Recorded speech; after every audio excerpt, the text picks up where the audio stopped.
you so much for joining me for my monthly Q&A. Thank you so much for submitting your questions. So I'm going to begin by answering the first question. It's on everyone's mind, is how's the market?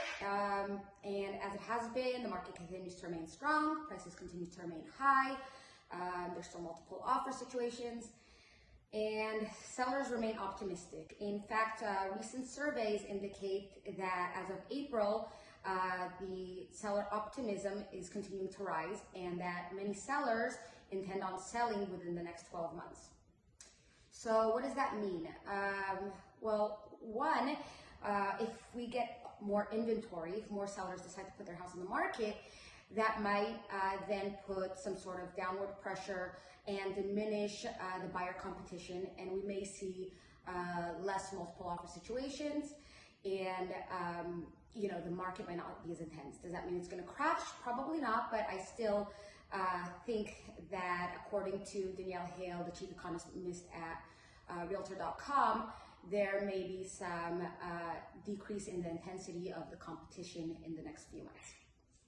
So that's where we're at right now, and I guess we'll wait out the next 12 months and see how it goes. So the next question I got this week was, what are auctions, and can I get a better deal at a real estate auction?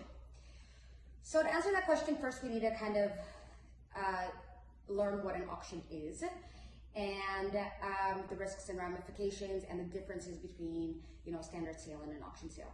So auctions are usually either bank-owned foreclosed properties or properties where the owners have not paid their property taxes, and the property is then put out at an auction. And these auctions can either be held at either a courthouse, the property site itself, or even online. And there are many different types of auctions, but most of them require a 10% deposit. Most of them require all cash, and most of them require you to buy the property unseen or at least uninspected. However, there are some auctions that allow you to inspect the property before you purchase it, or at least see it before you purchase it, and some allow for smaller deposits and some allow for some sort of financing. But mostly the auction rules are that you need to come in with usually cash offers and usually uninspected. So you need to understand the type of people you're competing with at auctions. Now, yes, you might have a better opportunity to get the property with less competition or at a lower price, simply because there are less people that are willing to take these types of risks. But you also need to make sure that you are prepared for this type of risk.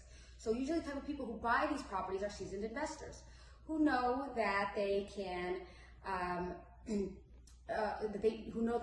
A, purchase the property in cash, and B, are not scared of basically the can of worms that could possibly land on their table if they didn't do the inspections. So these investors usually do as much research as possible before they even get there. They check property title, they check the city for different types of encroachments, permits, all of those kind of things before they even get there. Because once you purchase it, you do not have the same opportunities that you have when you purchase a property in a regular transaction. You don't have the same contingencies that you do. You don't have the appraisals, the banks, and the inspectors that you normally have when you have a regular transaction.